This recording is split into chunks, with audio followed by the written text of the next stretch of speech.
स्वागत है दोस्तों आपका बीपीएससी हंट में। आज 8 क्लास की एनसीईआरटी को शुरुआत करने जा रहे हैं। मैंने 6 और 7 का जो एनसीईआरटी जो ज्योग्राफी का था मैंने उसे समाप्त कर दिया है। आज 8 क्लास को हम शुरुआत करेंगे और ठीक उसी प्रकार से करेंगे जिस तरीके से मैंने 6 और 7 को समाप्त किया है। मैंने पढ़ा है, नोट्स बनाया है और एमसीक्यू को सॉल्व किया है, क्वेश्चन आंसर को देखा है। ठीक उसी प्रकार से समाप्त करेंगे। और आपको इस लेसन का जो नोट्स है संसाधन का मैंने डाल दिया है, शॉर्ट्स वीडियो में है। और इसी वीडियो के लास्ट में आप देखेंगे टेलीग्राम का लिंक होगा, आप उसे ज्वाइन करके वहाँ से पीडीएफ इसका डाउनलोड कर सकते हैं। अन्यथा आप नोट्स मेरे साथ में आप बना सकते हैं। तो चलिए देखते हैं संसाधन को, यहाँ पे किस प्रकार से इसमें टॉपिक दिया हुआ है। कह रहा है मोना और राजू क्या कर रहे हैं, उसकी अपनी मम्मी को मदद कर रहे हैं। कहाँ पे? घर साफ करने में मम्मी को मदद कर रहे हैं वो। ठीक है, तो इन सभी चीज़ों को देखो, जैसे कपड़े हो गए, बर्तन हो गए, कंघा, शहद की बोतल है ना, शहद की बोतल यहाँ पे देख रहे हैं। इनमें से प्रत्येक उपयोगी हैं, मोना ने कहा, इसीलिए ये महत्वपूर्ण है। अम्मा ने कहा ये संसाधन है। तो संसाधन क्या है? संसाधन क्या है? अम्मा से राजू ने प्रश्न पूछा। तो उसकी मम्मी बता रही है कि प्रत्येक वस्तु जिसका उपयोग आवश्यकताओं को पूरा करने के लिए किया जा सकता है उसे हम संसाधन कहते हैं। अर्थात आपके पास अभी आपका पेन है, आपका मोबाइल है, आपका लैपटॉप है, आपका कंघा है, दर्पण है, जो भी आपके सामने है तो वो आपका संसाधन है। यहाँ पे क्या बता रहा है? प्रत्येक वस्तु जिसका उपयोग आवश्यकताओं, मतलब आप कलम का उपयोग करते हैं, दर्पण का उपयोग करते हैं, कंघा का उपयोग करते हैं, लैपटॉप का यूज करते हैं, तो जिसका उपयोग आवश्यकताओं को पूरा करने के लिए किया जा सकता है वह संसाधन है। तो संसाधन का परिभाषा आप समझ गए होंगे। आगे देखते हैं। अपने चारों ओर देखिए और निरीक्षण कीजिए कि आप संसाधन के विविध प्रकार को पहचानने में सक्षम होंगे। ठीक है, आप प्यास लगने पर जो जल पीते हैं, आप अपने घर में जिस विद्युत का उपयोग करते हैं, स्कूल से घर पहुंचने के लिए उपयोग किया गया रिक्शा, पाठ्य पुस्तक जिसका उपयोग आप अध्ययन के लिए करते हैं, ये सभी संसाधन है। यहाँ संसाधन क्या है और एग्जाम्पल भी दिया है, तो आपको समझने में कोई तकलीफ नहीं गई होगी कि आप इस शब्द से आपने इस शब्द को भी पढ़ा भी है, जो वस्तु यहाँ पे बातें हो रही उसको आपने देखा भी है कि हाँ इसका उपयोग मैं प्रतिदिन करता हूँ अपने लाइफ में। तो हम समझ गए कि संसाधन क्या होता है। आपके पिता ने आपके लिए नाश्ता तैयार किया है, उन्होंने जिन ताज़ी सब्जियों का उपयोग किया है वह भी एक संसाधन है। चलिए, जल विद्युत, देखिए जो इसमें इम्पोर्टेंट होगा ना मैं उसी को लिखवाऊंगा। और ये जो 8 क्लास का जो आपका ज्योग्राफी जो है, और ये मेंस के पॉइंट ऑफ व्यू से बहुत ही महत्वपूर्ण टॉपिक है ये संसाधन। इसे आप मेंस की नज़र से आप देखेंगे। हाँ, जहाँ ऑब्जेक्टिव का सवाल निकलेगा तो मैं वहाँ आपको ऑब्जेक्टिव का भी मैं आपको सवाल बताऊँगा, परंतु ये टॉपिक जो है संसाधन ये आपका मेंस को बहुत क्लियर करेगा आपको। इसे हम मेंस की नज़र से हम पढ़ने वाले हैं। तो संसाधन क्या है पता चल गया। संसाधन का एग्जाम्पल भी आपको मैंने बता दिया। अब कह रहा है कि जल, विद्युत, रिक्शा, सब्जियां, पाठ्य पुस्तक सभी में कुछ एक जैसा क्या है, आपको अंतर करने के लिए बता रहा है। उनमें से सही वस्तुओं का उपयोग आपके द्वारा किया गया है, इसीलिए उसे उपयोगी और एक वस्तु अथवा पदार्थ की उपयोगिता अथवा प्रयोज्यता से उसे एक संसाधन बनाती है। देखिए, कहने का मतलब है कोई वस्तु तभी संसाधन बनता है जब उसकी उपयोगिता हो और आपकी आवश्यकताओं को पूरा करता है। जैसे कि आपके घर में कोई मशीन रखा है तो वो खराब है, तो वो आपकी आवश्यकताओं को पूर्ति नहीं कर रहा है वो। और क्या यहाँ पे क्या कह रहा है? देखिए, कह रहा है कि एक वस्तु अथवा पदार्थ की उपयोगिता अथवा उसकी प्रयोज्यता उसे एक संसाधन बनाती है। कोई वस्तु है, उसकी उपयोगिता जब आप उसको उपयोग में ला रहे हैं, जो आपकी आवश्यकताओं को पूरा कर रहा है, तभी वो संसाधन होगा, अन्यथा वो संसाधन नहीं होगा। जैसे कि एग्जाम्पल में लेते हैं कि आपके घर में कपड़ा सिलने वाला मशीन है, वो रखा हुआ है, वो खराब है, तो उसकी उपयोगिता कहाँ हो रही है, उसकी यूज़ हम कहाँ कर रहे हैं? तो वो संसाधन, हाँ, उसको जब आप बनाएंगे तो बनाने के बाद वो आपकी उपयोगिता में आएगा, तो ही वो आपकी संसाधन कहलाता है। मेरी बात समझ गए? अब यहाँ बता रहे कि राजू अब जानना चाहता है कि कोई भी वस्तु संसाधन कैसे बनती है। ये अभी आप भी, आपके भी मन में सवाल उठता होगा कि हाँ, कोई वस्तु संसाधन बनती कैसे है। देखिए, हम एनसीईआरटी को, देखिए लोग हैं कि सोचते होंगे लाइन बाय लाइन पढ़ाता है मास्टर, ऐसा सोचते भी होंगे, परंतु आप लाइन बाय लाइन अगर आप नहीं पढ़ेंगे तो इसमें बहुत सारा सवाल इनपुट होता है जो आप नहीं सोच पाते हैं। यहाँ पे एनसीईआरटी सवाल और उत्तर के बेस पे लिखा है, संवाद के तौर पर लिखा जाता है। देखिए, संसाधन क्या होता है, अब संसाधन के बारे में बता दी उसकी मम्मा। अब संसाधन बनता कैसे है, और राजू अब जानना चाहता है। अब आपकी भी, अगर हम आपको बता दें संसाधन इसे कहते हैं, तो आप पूछेंगे ना कि सर संसाधन बनता कैसे है। तो अगर वही सवाल यहाँ पे दिया हुआ है तो क्यों ना हम उसको लाइन बाय लाइन पढ़े।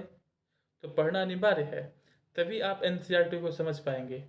अन्यथा फिर आप वही कहानी हो जाएगी कि आधा हमने पढ़ा, आधा छोड़ दिया, फिर आधा नॉलेज का ज्ञान हुआ। तो हमें सब पढ़ना है, आपको मेंस को क्लियर करना है ना। राजू अब जानना चाहता था कि कोई भी वस्तु संसाधन कैसे बनती है। अम्मा ने बच्चों को बताया, वस्तुएं उस समय संसाधन बनती है जब उनका कोई मूल्य होता है। यहाँ मूल्य का मतलब पैसा नहीं है, मूल्य का मतलब यहाँ महत्व है। इसका प्रयोग अथवा उपयोगिता इसे मूल्य प्रदान करते हैं। सभी संसाधन मूल्यवान होते हैं। अम्मा ने कहा मूल्य का अर्थ महत्व होता है। मेरी बात समझ में आ गया? मूल्य का अर्थ महत्व होता है। कुछ संसाधनों का आर्थिक मूल्य होता है, जबकि कुछ संसाधनों का आर्थिक मूल्य नहीं होता है। उदाहरण के लिए, धातुओं का आर्थिक मूल्य होता है, लेकिन एक मनोरम भूदृश्य का आर्थिक नहीं होता। मतलब कि कोई धातु का, मतलब कोई धातु का जो आर्थिक मूल्य होता है, धातु मतलब कुछ भी, आप धातु में कुछ भी रख सकते हैं। लेकिन यहाँ का मनोरम भूदृश्य, प्राकृतिक, तो प्राकृतिक को देखने के लिए क्या आपको वहाँ पे आर्थिक पे पैसा पेड करना पड़ता है कि आपको पर्वत देखना है तो आपको पैसा पेड करना है? ऐसा तो नहीं है ना। आपको मतलब कि कहीं पे आपको घूमने जाना है, प्राकृतिक भूदृश्य देखना है तो आपको वहाँ पैसा देना है? नहीं, आर्थिक मूल्य नहीं होता। परंतु ये दोनों संसाधन महत्वपूर्ण है और मनुष्य की आवश्यकताओं को पूरा करते हैं। समझ में आ गया? यहाँ पे आगे बढ़ते हैं। कुछ संसाधन समय के साथ आर्थिक रूप से मूल्यवान हो सकते हैं। आपकी दादी के घरेलू नुस्खों का आज कोई वाणिज्यिक मूल्य नहीं है, लेकिन यदि वे पेटेंट पेटेंट करने के उपरांत मेडिकल फर्म द्वारा बेचे जाते हैं, तब वे आर्थिक रूप से मूल्यवान होते हैं। अब देखिए, पेटेंट क्या होता है। देखिए, कोई महामारी निकली, जैसे कि आपका कोरोना निकला, या फिर कोई और बीमारी है जिसका दवाई अभी नहीं निकल पाया है, आपने क्या किया कि दवाई आपने निकाल दिया। पेटेंट एक प्रकार से अधिकार होता है। क्या होता है? पेटेंट एक प्रकार से आपका अधिकार है। मान लेते हैं कि कोई ए बीमारी है, एग्जाम्पल में दे रहा हूँ, ए बीमारी है, इसकी दवा अभी तक नहीं निकली है और इसकी उम्मीद भी नहीं है। आपने क्या किया कि एक दवा निकाल दिया जिससे ए बीमारी को हम समाप्त कर सकते हैं, तो आपको पेटेंट अधिकार मिल जाएगा कि हाँ, इस दवाई को आप बनाएंगे। ठीक है, ये आपका अधिकार। हाँ, ये अधिकार आप किसी और को सौंप सकते हैं। आपने क्या किया कि आप मुझे सौंप दिए, सर आप दवाई बनाइए, इससे क्या होगा कि आप बनाएंगे, कोई और बनाएंगे, कोई और बनाएंगे। तो आप ना, अब जो आपका जो अधिकार था वो किसी और को दे दिए, उसके बदले में मैं आपको पैसा दूंगा। ठीक है, ताकि अगर एक व्यक्ति दवाई बनाएगा तो कितना दवाई बना पाएगा। अगर यही अपने अधिकार को सबों में बांट देता है और उसके बदले पैसा ले लेता है तो कितना सारा दवाई बन जाएगा, है ना। तो यही है पेटेंट। मेरी बात समझना फिर से। ए नामक बीमारी है, वो खतरनाक बीमारी है। आपने दवा निकाल दिया, जो कोई दवा नहीं बना सकता था वो आपने बना दिया, वो आपको पेटेंट मिलेगा। एक प्रकार से ये अधिकार है। समझ में आया? आगे देखते हैं। अब यहाँ पे क्या कर, यहाँ देखिए पेटेंट दिया भी है। यहाँ पे देखते हैं पेटेंट। पेटेंट, इसका तात्पर्य किसी विचार अथवा आविष्कार पर एकमात्र अधिकार से है। तो मैंने क्या कहा, किसी विचार अथवा आविष्कार, तो ए नामक बीमारी था, उसकी दवाई को आपने आविष्कार किया है ना, तो एकमात्र का अधिकार से है, तो यही है पेटेंट। आगे बढ़ते हैं। आगे कह रहा है कि समय, देखते हैं यहाँ क्या कह रहा है। समय और प्रौद्योगिकी दो महत्वपूर्ण कारक हैं जो पदार्थ को संसाधन में परिवर्तित कर सकते हैं। क्या बता रहा है यहाँ पे? समय और प्रौद्योगिकी दो महत्वपूर्ण कारक हैं जो पदार्थ को संसाधन में परिवर्तित कर सकते हैं। जैसे कि समय किस प्रकार से, आप इस बातों को गौर से सुनेंगे। क्या लगता है आज से पहले क्या धरती में कहीं पे तेल नहीं निकला होगा? तेल तो रहा होगा ना, समय जब हम 1000 साल पीछे जाते हैं तो उस समय हम बात करते हैं कि जो इतिहास में हम बात करते हैं उस समय क्या तेल नहीं रहा होगा? रहा होगा। तो समय के अनुसार आज जब नया प्रौद्योगिकी जब सामने आया तो समय और प्रौद्योगिकी ने क्या किया, पदार्थ को संसाधन के रूप में परिवर्तित कर दिया। पहले भी तेल था, पहले प्रौद्योगिकी नहीं था। अब समय आया, प्रौद्योगिकी विचार आया, तो समय और प्रौद्योगिकी ने महत्वपूर्ण कारक हैं किसी भी पदार्थ को संसाधन में परिवर्तित करने के लिए। यहाँ पे यही कह रहा है, इस लाइन का मतलब यही होगा, याद रखेंगे। अगले हम चलते हैं। आवश्यकताओं से संबंधित, दोनों लोगों की आवश्यकताओं से संबंधित लोग स्वयं का सबसे महत्वपूर्ण लोग जो है ना, स्वयं में मतलब मानव जो है स्वयं में एक महत्वपूर्ण संसाधन है। ठीक है, मानव भी क्या है, एक प्रकार से संसाधन है, याद रखेंगे। चलिए, कह रहा है यहाँ पे दोनों लोगों की आवश्यकताओं से संबंधित लोग स्वयं ही सबसे महत्वपूर्ण संसाधन, ये लोग के विचार, ज्ञान, आविष्कार और खोज ही है और अधिक संसाधनों की रचना करते हैं। प्रत्येक खोज अथवा आविष्कार से बहुत से अन्य खोज एवं आविष्कार होते हैं। आग की खोज, खाना पकाने की पद्धति एवं अन्य प्रक्रियाओं का प्रचलन हुआ, जबकि पहिए के आविष्कार से अंततः परिवहन की नवीनतम विधियां का विकास हुआ। जल विद्युत की प्रौद्योगिकी ने तेजी से बहुत बहते जल से ऊर्जा उत्पन्न करके उसे क्या कर दिया, उसे एक महत्वपूर्ण संसाधन बना दिया। ठीक है, अब यहाँ पे देखिए प्रौद्योगिकी का परिभाषा दिया है, इससे अच्छा परिभाषा आपको कहीं और नहीं मिलेगी। कह रहा है किसी कौशल करने अथवा वस्तु बनाने में नवीनतम ज्ञान का अनुप्रयोग प्रौद्योगिकी है। जैसे कि किसी कौशल करने मतलब कि रोटी तो लोग बनाते ही हैं, आपने कुछ अलग तरीके से रोटी बना दिया, वो क्या है, आपका प्रौद्योगिकी है। क्या है, आपका प्रौद्योगिकी है। कह रहा है किसी कौशल करने अथवा वस्तु बनाने में नवीनतम ज्ञान का अनुप्रयोग प्रौद्योगिकी है। जैसे किसी कौशल के साथ करने अथवा वस्तु बनाने में नवीनतम ज्ञान, मतलब कोई कौशल आपने लगाया रोटी बनाने में और रोटी बनाने का नवीनतम आपको ज्ञान लगा दिया, तो वो आपका प्रौद्योगिकी है। तो आप ऐसा एग्जाम्पल किसी और चीज़ में भी ले सकते हैं, सिर्फ रोटी ही नहीं, किसी और चीज़ में भी ले सकते हैं। तो प्रौद्योगिकी का मतलब क्या होता है, किसी कौशल करने अथवा वस्तु बनाने में नवीनतम ज्ञान का अनुप्रयोग प्रौद्योगिकी है। आगे क्या कह रहा है? ठीक है, अब ये नहीं है। अब हम यहाँ देखते हैं प्राकृतिक संसाधन। अब यहाँ देखते हैं, यहाँ पे क्या है, संसाधन के प्रकार देखते हैं। देखिए, अगर आपको इसका नोट्स चाहिए तो आप नोट्स बना लें, मैं लिखवाऊँगा अभी, या फिर टेलीग्राम पे इसका नोट्स मैं डाल दूँगा, तो आप वहाँ से डाउनलोड कर सकते हैं और उसे अपनी कॉपी में लिख सकते हैं। संसाधनों के प्रकार। अब देखिए संसाधन के प्रकार, जब आप नोट्स बनाएंगे ना तो संसाधन के प्रकार इस प्रकार आप दे देंगे और इस प्रकार से आप क्या करेंगे, पॉइंट बना देंगे, तब लिखना प्रारंभ करें। सामान्यतः संसाधनों का प्राकृतिक संसाधन, मानव संसाधन और निर्मित संसाधन, मानव निर्मित संसाधन और मानव में वर्गीकृत किया गया। तो प्राकृतिक संसाधन हो गया, मानव निर्मित संसाधन हो गया, और खुद मानव एक प्रकार का संसाधन है। तो संसाधन का प्रकार। अब हम पढ़ने जा रहे हैं कि प्राकृतिक संसाधन क्या होता है, किसे कहते हैं, इसके एग्जाम्पल देखेंगे।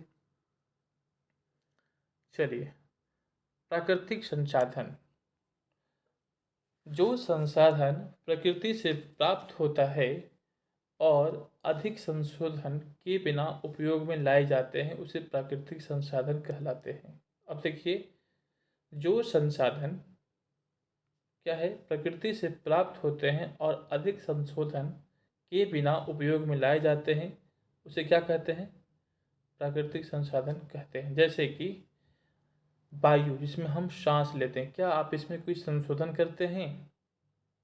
ऐसा तो नहीं कि वायु आपने लिया, वो गंदा वायु है, उसको हम साफ किए तब हम सांस लिए, ऐसा तो नहीं करते हैं। यही हमारी नदियाँ और झीलों का जल, मृदा और खनिज सभी प्राकृतिक संसाधन हैं।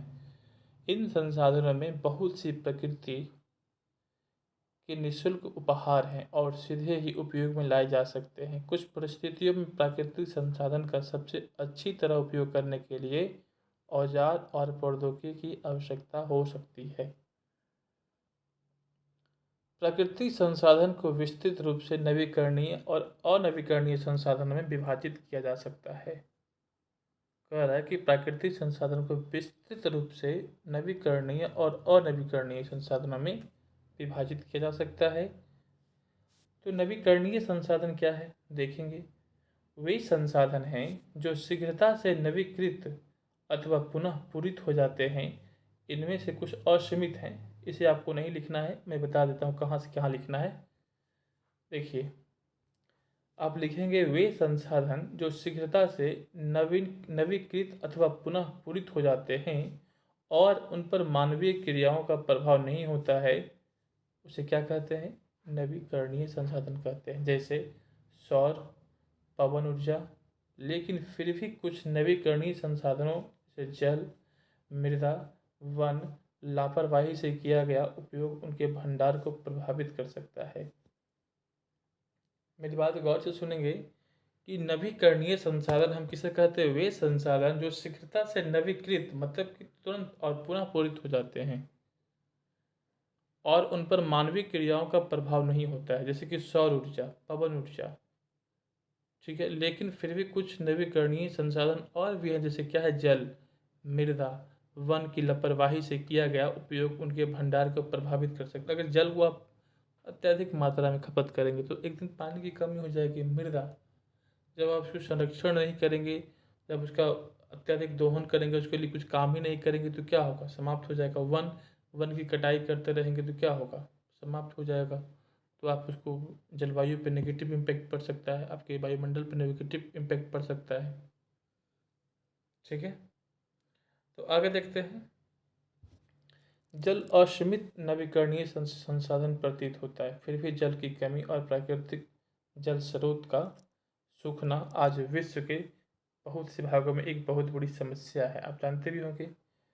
अनवीकरणीय संसाधन वे संसाधन हैं जिनका भंडार सीमित है। भंडार एक बार समाप्त होने के बाद उनके नवीकृत अथवा पुनः पूरित होने में हजारों वर्ष लग सकते हैं। यह अवधि मानव जीवन के बहुत अवधि से बहुत अधिक है। यह अवधि मानव जीवन की अवधि से बहुत अधिक है। चलिए आगे देखते हैं। मैं इसे लिखवा दूंगा लास्ट में 10 मिनट में, ठीक है? आप उसे लिख लेना। चलिए, इस प्रकार के संसाधन अनवीकरणीय संसाधन कहलाते हैं। कोयला, पेट्रोलियम तथा प्राकृतिक गैस इसके कुछ उदाहरण हैं।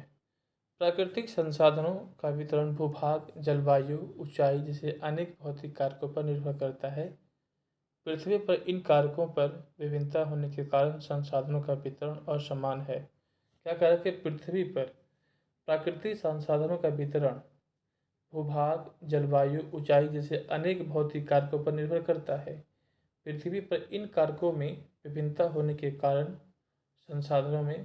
संसाधनों का वितरण असमान है।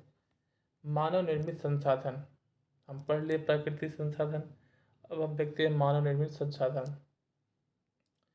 कह रहा है कभी कभी प्राकृतिक पदार्थ तब संसाधन बन जाते हैं जब उनका मूल रूप बदल दिया जाता है।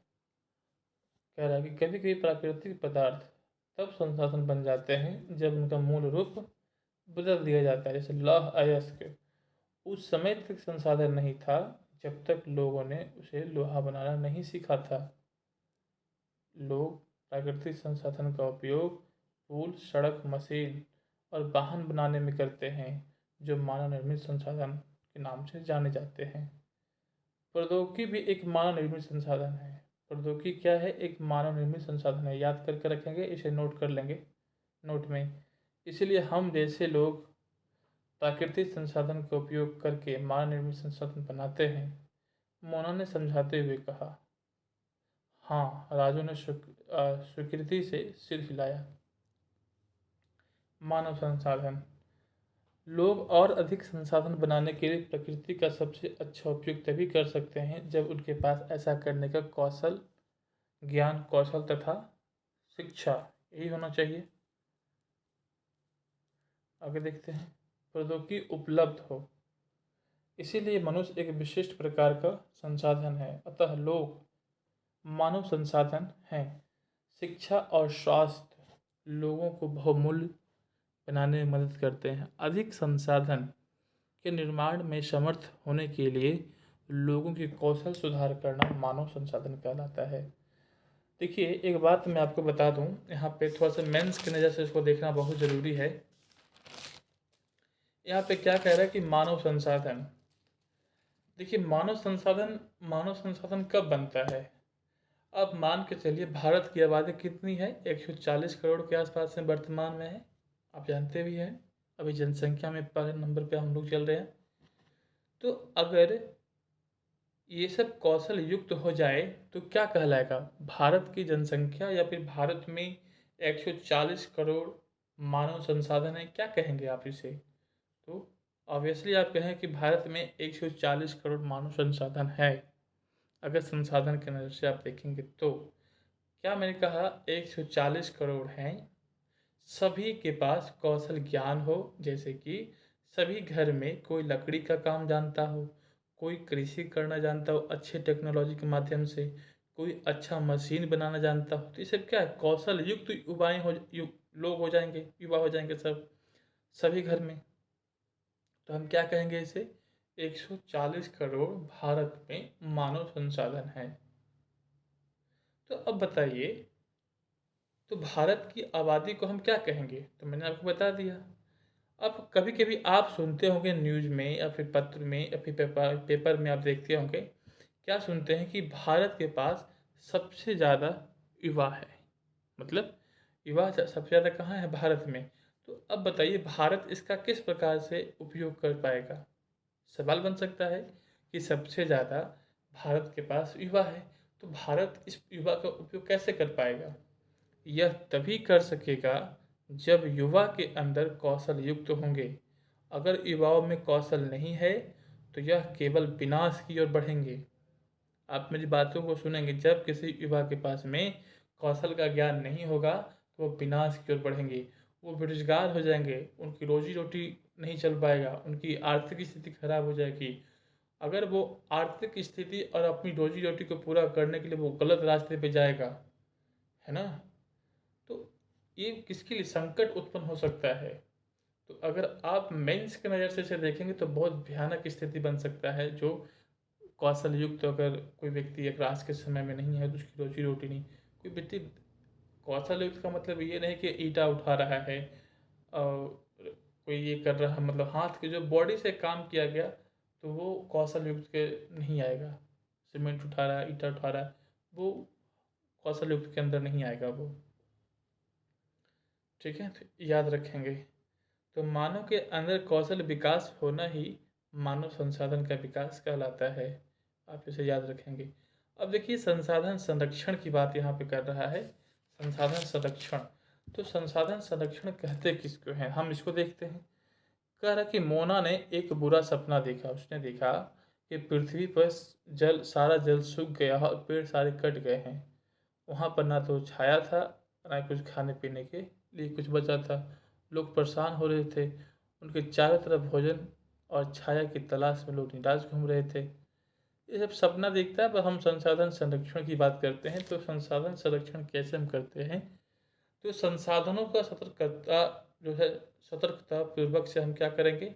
उपयोग करेंगे एवं उन्हें नवीकरण के लिए समय देंगे, तभी वो संसाधन का संरक्षण कहलाएगा। जैसे कि यहाँ पे क्या है, देखिएगा, संसाधनों को सतर्कतापूर्वक उपयोग करना और नवीकरण के लिए समय देना संसाधन संरक्षण कहलाता है। जैसे कि संसाधन आपके पास बहुत सारा है, जल है, तो आप क्या करेंगे, उसका उपयोग किए जा रहे हैं, पानी को बचा ही नहीं रहे हैं, तो एक दिन क्या आ जाएगा, पानी समाप्त हो जाएगी।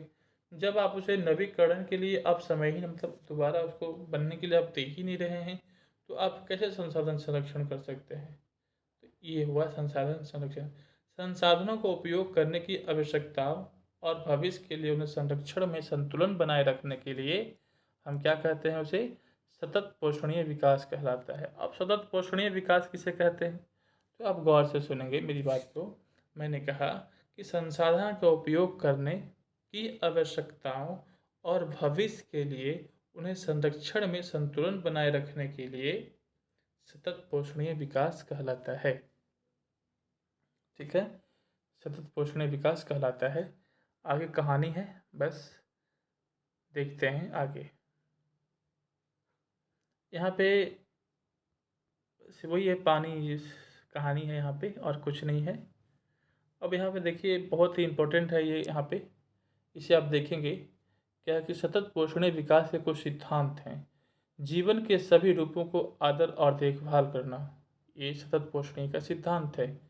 मानव जीवन की गुणवत्ता को बढ़ाना, पृथ्वी की जीवन शक्ति और विविधता का संरक्षण करना।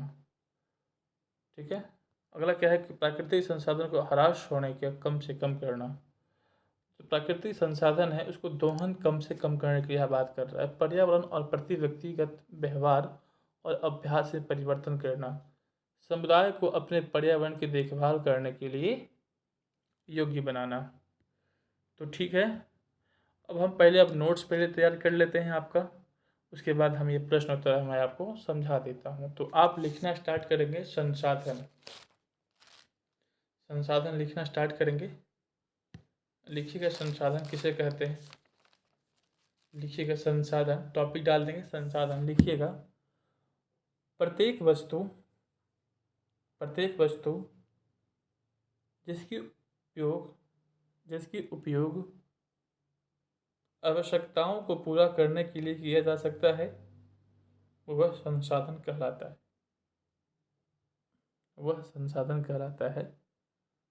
पैराग्राफ छोड़ के लिखेंगे, पैराग्राफ छोड़ के लिखेंगे, एक वस्तु अथवा पदार्थ की उपयोगिता, एक वस्तु अथवा पदार्थ की उपयोगिता, एक वस्तु अथवा पदार्थ की उपयोगिता अथवा प्रयोज्यता उसे संसाधन बनाती है। तो संसाधन किसे कहते हैं, संसाधन कैसे बनाती है, अगर लिखेंगे इसका प्रयोग, इसका प्रयोग, इसका प्रयोग अथवा उपयोगिता, इसका प्रयोग अथवा उपयोगिता इसे मूल्य प्रदान करते हैं, इसे मूल्य प्रदान करते हैं तथा सभी संसाधन मूल्यवान होते हैं, तथा सभी संसाधन मूल्यवान होते हैं। मूल्य का अर्थ महत्व है, आर्थिक नहीं। मूल्य का अर्थ महत्व है, आर्थिक नहीं। तो ठीक है, आपने संसाधन किसे कहते हैं आपने लिख लिया। अब हम संसाधन के प्रकार की बात कर रहे हैं, संसाधन की प्रकार की मैं बात कर रहा हूँ। तो अगर मैं कहूँगा संसाधन का प्रकार, हेडिंग डालिए, तो आप संसाधन का प्रकार इस प्रकार से आप लिख लेंगे और इस प्रकार से आप हेडलाइन दे देंगे। और जब मैं कहूँगा कि प्राकृतिक संसाधन, तो आप यहाँ प्राकृतिक संसाधन लिखेंगे, यहाँ मानव निर्मित संसाधन लिखेंगे, और यहाँ क्या लिखेंगे, मानव संसाधन लिख लेंगे। तो संसाधन का प्रकार इस प्रकार से आप नोट्स बनाएंगे। ठीक है, एक बात मैं आपको बताता हूँ कि जिस संसाधन और भी प्रकार के हो सकते हैं, जैसे कि अगर हम बात करते हैं, यहाँ क्या है कि प्राकृतिक संसाधन कौन कौन है, मानव संसाधन है, मानव निर्मित संसाधन है और प्राकृतिक संसाधन है। ये सब संसाधन के प्रकार हैं। तो मैं मानता हूँ कि संसाधन सिर्फ इतना ही नहीं है, संसाधन आपका खुशी भी है, संसाधन आपका शांति भी है, संसाधन आपका सहयोग भी है। अब बोलिए कैसे, वो इसलिए कि अफ्रीका में प्राकृतिक संसाधन कितना है, प्रचुर मात्रा में है, परंतु वहाँ पे सहयोग ही नहीं है, वहाँ पे शांति ही नहीं है, तो किस प्रकार से हम कह सकते हैं कि आपके पास प्राकृतिक संसाधन बहुत सारा है। तो संसाधन के मुख्य संसाधन तो हम मेन आपका सहयोग है, शांति है, एक प्रकार से हम आपका कह सकते हैं कि क्या, खुशहाली है। जैसे कि दूसरा एग्जांपल आप लीजिए इसका, जापान। जापान के पास बहुत कम संसाधन है, आप देखिए, फिर भी वो विकसित राष्ट्र में। ऐसा क्यों है? क्योंकि वहाँ के लोग खुशहाल हैं, वहाँ के लोग सहयोग करते हैं एक दूसरे के लिए, और वहाँ शांति है। जैसे कि वहाँ ट्रेन लेट होती है, तो ट्रेन लेट होने पे क्या करते हैं, वहाँ पे कागज़ पे लिख करके माफ़ी मांगते हैं। परंतु भारत में क्या कहते हैं कि हमें खेद है कि यहाँ पे ट्रेन आपकी लेट चल रही है। तो आप संसाधन को सिर्फ इस प्रकार नहीं बांट सकते हैं कि प्राकृतिक संसाधन हो गया आपका, मानव संसाधन हो गया आपका, मानव निर्मित संसाधन हो गया। इसके अलावा भी संसाधन जैसे खुशी, सहयोग और शांति, मैं आपको समझाने का प्रयास है, मैंने आपको समझाया है। आगे बढ़ते हैं। प्राकृतिक संसाधन किसे कहते हैं? टॉपिक डाल दीजिएगा।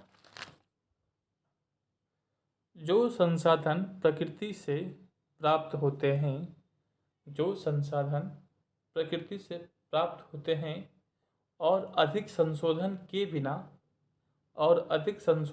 बिना उपयोग में लाए जाते हैं प्राकृतिक संसाधन कहलाते हैं। जैसे वायु, जल, मृदा, उद्गम नहीं, नदियाँ, झील। तो अब हम प्राकृतिक संसाधन को बांट रहे हैं। अब लिखेंगे प्राकृतिक संसाधन कितने प्रकार के होते हैं, तो लिखिएगा प्राकृतिक संसाधन कितने प्रकार के होते हैं, लिखेंगे। लिखिएगा विकास के आधार पर, प्रयोग के आधार पर, उद्गम के आधार पर, और भंडार के आधार पर, और वितरण के आधार पर। यहाँ पे नहीं दिया है, तो देखिए क्या है ना कि 8 क्लास का जो एनसीईआरटी है, कुछ इसमें आपको काट दिया गया है, मतलब हटा दिया है। तो मैं आपको लिखवा देता हूँ ताकि आपको आइडिया मिल जाए एक तरह से, है ना। तो अब हम लिखेंगे विकास। तो विकास के आधार पर अगला पॉइंट में लिखेंगे। यहाँ पे आपने प्राकृतिक संसाधन को प्रकार लिख दिया, कितने प्रकार के होते हैं, विकास के आधार पर, प्रयोग के आधार पर, उद्गम के आधार पर, भंडार के आधार पर और वितरण के आधार पर आपने लिख दिया। अब देखते हैं विकास के आधार पर। तो विकास के आधार पर संसाधन को 2 भाग में बांट सकते हैं। विकास के आधार पर संसाधन को 2 भाग में बांट सकते हैं, वास्तविक संसाधन और संभाव्य संसाधन। वास्तविक संसाधन और संभाव्य संसाधन। अब हम समझते हैं कि वास्तविक संसाधन क्या होता है और संभाव्य संसाधन क्या होता है। तो हेडिंग डालेंगे वास्तविक संसाधन, हेडिंग डालेगा वास्तविक संसाधन। वे संसाधन जिनकी मात्रा ज्ञात है, तथा वर्तमान में जिसका उपयोग किया जा रहा है, वह प्राकृतिक वास्तविक संसाधन कहलाता है। जैसे जर्मनी का रूर प्रदेश,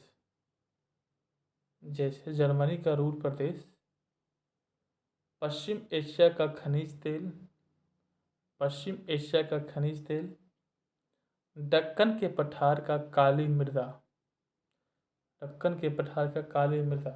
अब यहाँ पे कह रहा है कि वास्तविक संसाधन वे संसाधन जिनकी मात्रा हमें ज्ञात है और वर्तमान में हम इसका उपयोग कर रहे हैं, तो वो आपका वास्तविक संसाधन। जैसे कि आप दक्कन भारत का ही ले लीजिए, दक्कन का जो पठार है, वहाँ पे काली मृदा, उसके बारे में हमको नॉलेज है। तो वहाँ पे हम क्या करते हैं, कपास की खेती करते हैं, और काली मृदा जो है कपास के लिए अच्छी मानी जाती है। तो आपको दक्कन का पठार भी पता है, वहाँ पे काली मृदा के बारे में पता है और वहाँ उसका उपयोग भी आप कर रहे हैं, तो आप समझ गए जर्मनी का रूर प्रदेश। यहाँ से सवाल किस प्रकार से बन सकता है कि निम्नलिखित में से नीचे दिया गया जो जर्मनी का रूर प्रदेश, पश्चिम एशिया का खनिज तेल, दक्कन के पठार, काली मृदा किस प्रकार का संसाधन के अंतर्गत आता है।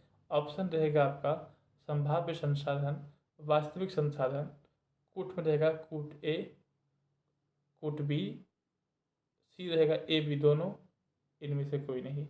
इस प्रकार से आपका सवाल बन सकता है। मैंने आपको प्रोवाइड करवा दिया है टेलीग्राम पे, आप देख सकते हैं टेलीग्राम पे इसका पीडीएफ होगा किस प्रकार से सवाल बनेगा। मैंने वहाँ पे सवाल भी बना दिया है, उसे आप लोग सॉल्व भी करेंगे। अगला टॉपिक लिखेंगे संभाव्य संसाधन। संभाव्य संसाधन लिखेंगे, लिखिएगा संभाव्य संसाधन वे संसाधन हैं जिनकी संपूर्ण मात्रा ज्ञात नहीं है। वे संसाधन हैं जिनकी संपूर्ण मात्रा ज्ञात नहीं है और समय के साथ इनका प्रयोग नहीं किया जा रहा है, और समय के साथ इनका प्रयोग नहीं किया जा रहा है, उसे प्राकृतिक संभाव्य संसाधन कहते हैं। उसे प्राकृतिक संभाव्य संसाधन कहते हैं।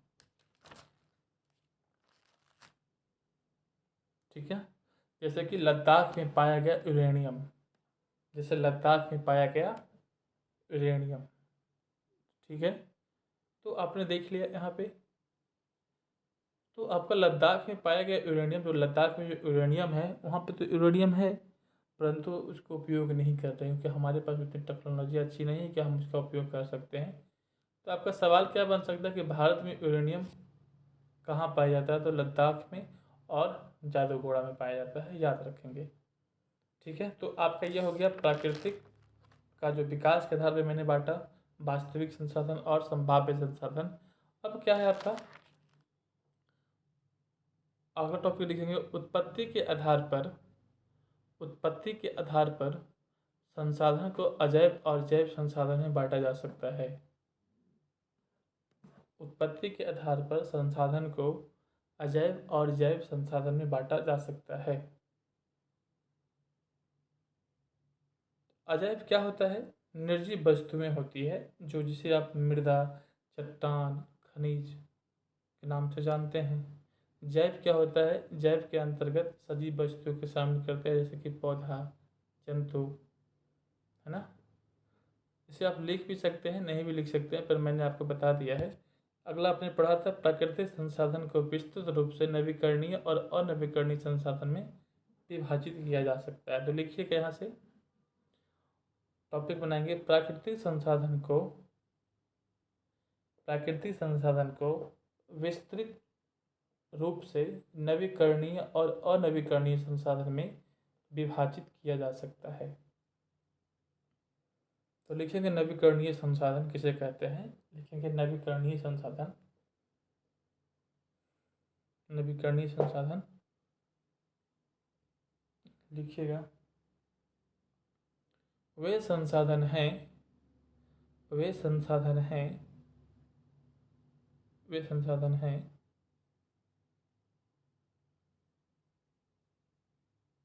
जो शीघ्रता से नवीकृत एवं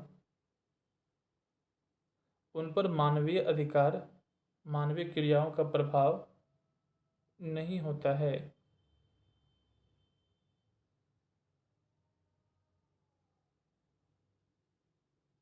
उसे क्या कहते हैं, नवीकरणीय संसाधन कहते हैं। जैसे लिखिएगा सौर ऊर्जा, पवन ऊर्जा, पवन ऊर्जा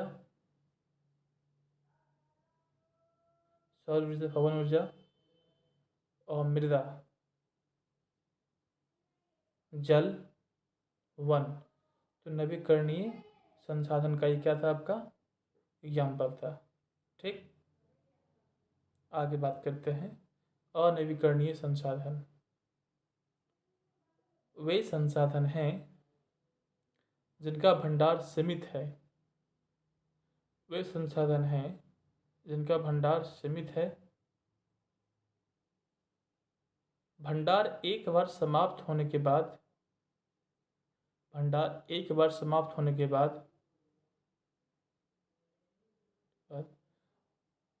उन्हें नवीकृत अथवा पुनः पूरित होने में हजारों वर्ष लगते हैं। उसे नवीकृत एवं पुनः पूरित होने में हजारों वर्ष लगता है।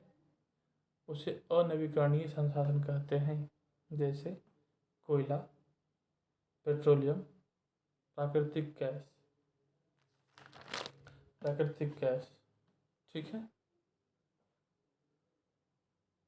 तो आप यहाँ तक लिख लिए। अब लिखेंगे संसाधन संरक्षण।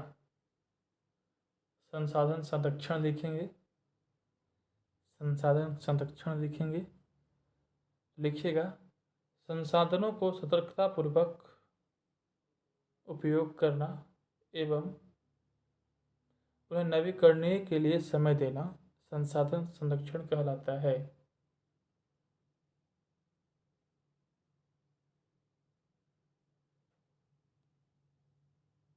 अगला पॉइंट लिखेंगे सतत पोषणीय विकास लिखेंगे। संसाधन का उपयोग करने की आवश्यकताओं और भविष्य के लिए उनके संरक्षण में संतुलन बनाए रखना सतत पोषणीय विकास कहलाता है। संसाधन का उपयोग करने की आवश्यकताओं और भविष्य के लिए उनके संरक्षण में संतुलन बनाए रखने सतत पोषणीय विकास कहलाता है। ठीक है, तो संसाधन संरक्षण हो गया, सतत पोषणीय विकास हो गया। एक टॉपिक का बचा हुआ है सतत पोषणीय विकास के सिद्धांत। ये आपकी किताब में भी दिया हुआ है, मैंने हेडिंग लिखवा दिया है। मैंने आपको कलम वही सजवा दिया कि कौन सा आपको कलम पहले लिखना है। तो आपने संसाधन संरक्षण लिख लिया, सतत पोषणीय विकास लिख लिया। अब सतत पोषणीय विकास के सिद्धांत वो आप अपनी किताब से भी देख करके लिख सकते हैं। तो चलिए आज हम देखते हैं इसके सवालों को। कह रहा है कि पृथ्वी पर संसाधन असमान रूप से क्यों वितरित है? इसलिए कि पृथ्वी पर संसाधन का विकास उत्पत्ति एवं अलग अलग आधार पर है। संसाधन संरक्षण क्या है? अभी जस्ट मैंने बताया ना। मानव संसाधन महत्वपूर्ण क्यों है? मानव संसाधन? क्योंकि मानव संसाधन प्राकृतिक संसाधन और मानव निर्मित संसाधन का निर्माण कर सकता है। जो मानव संसाधन है, क्योंकि मानव संसाधन जो है ना, प्राकृतिक संसाधन और मानव निर्मित संसाधन का निर्माण कर सकता है। अगला क्या है कि सतत पोषणीय विकास क्या है? तो सतत पोषणीय विकास क्या है कि जब वर्तमान में आप पेट्रोल का यूज़ कर रहे हैं तो उसे आप भविष्य के लिए भी बचा करके रखिए, तो उसे हम क्या कहते हैं? सतत पोषणीय विकास कहते हैं। अगला क्या है आपका? सही उत्तर पर निशान लगाइए। निम्नलिखित में से कौन संसाधन को निर्धारित नहीं करता है? तो मात्रा निर्धारित नहीं करता है। आगे देखते हैं, निम्नलिखित में से कौन सा मानव निर्मित संसाधन है? तो मानव निर्मित संसाधन आपका है कैंसर से उपचार की औषधियाँ।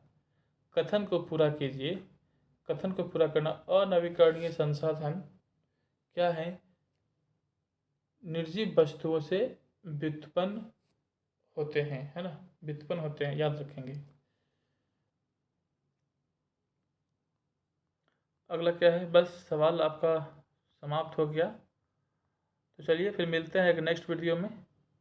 तब तक आप पढ़ते रहिए, नोट्स बनाते रहिए, और जहाँ दिक्कत होता है आप मुझे बताइए, फिर मैं आपको नेक्स्ट वीडियो में उसे क्लियर कर दूँगा मैं। ठीक है, तो चलिए फिर मिलते हैं। आप लोग पढ़ते रहिए ठीक से। चलिए ठीक है, थैंक यू, बाय।